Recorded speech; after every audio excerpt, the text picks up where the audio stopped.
আসসালামু আলাইকুম। আশা করি সবাই ভালো আছে। দেখেন আসলে মানুষের জীবনে কখনকার কোন পরিস্থিতি এসে যায় কেউ বলতে পারে না। কিছু কিছু সমস্যা যেটা আসলে মানুষের জীবনে অনেক জটিল হয়ে দাঁড়ায়।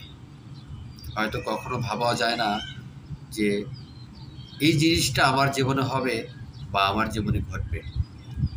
দেখেন ছোট ছোট জিনিস একসময় ওটা বড় আকার ধারণ করে।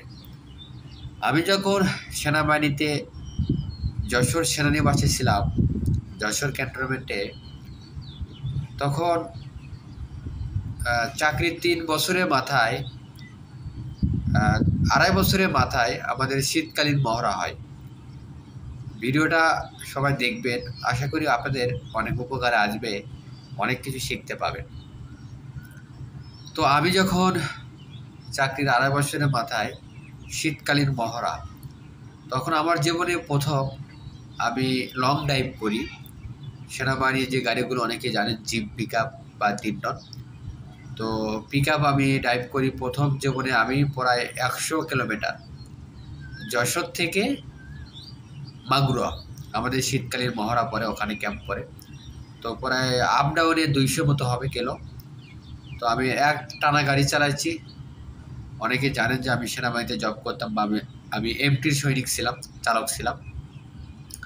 তো লং ড্রাইভ গাড়ি চালানোর পরে তো আমি হুট করে গাড়ির থেকে, যখন গাড়ি পার্কিং করছি করার পরে, আমি গাড়ির থেকে নেমে পড়ছি।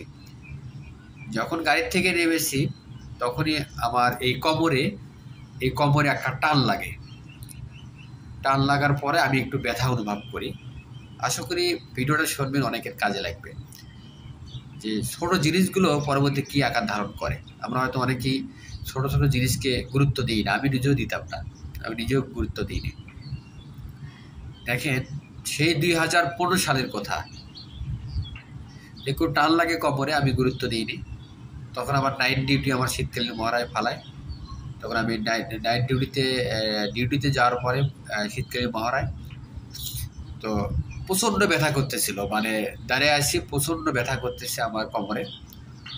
তো এখন তো কাউকে বলাও যাবে না, কারণ ডিউটি হিসেবে ভাগ করা আছে। একজন অসুস্থ হলে আপনার ডিউটি কে করবে? ওখানে করার কোনো মানুষ নেই, আপনিই করতে হবে। আর বলবো কাক? সবারই ডিউটি আছে।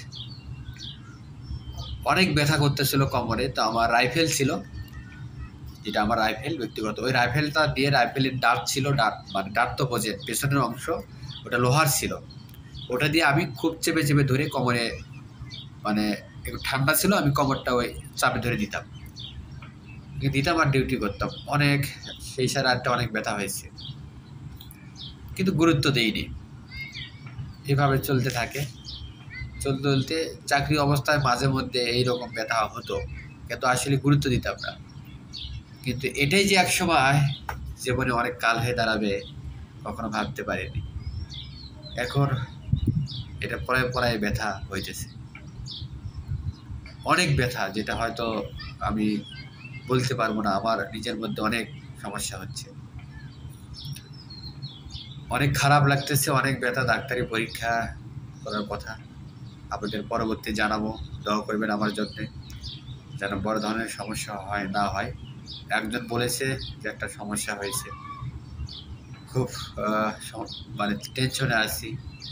যেমন অনেক ইচ্ছা আছে যে মানুষের পাশে থাকবো, মানুষের সেবা করব, জানি না এটা ভাগ্যে আছে কিনা। দোয়া করবেন, সবাই পাশে থাকবেন, যেন বাকিটার সময় আপনাদের পাশে থাকতে পারি।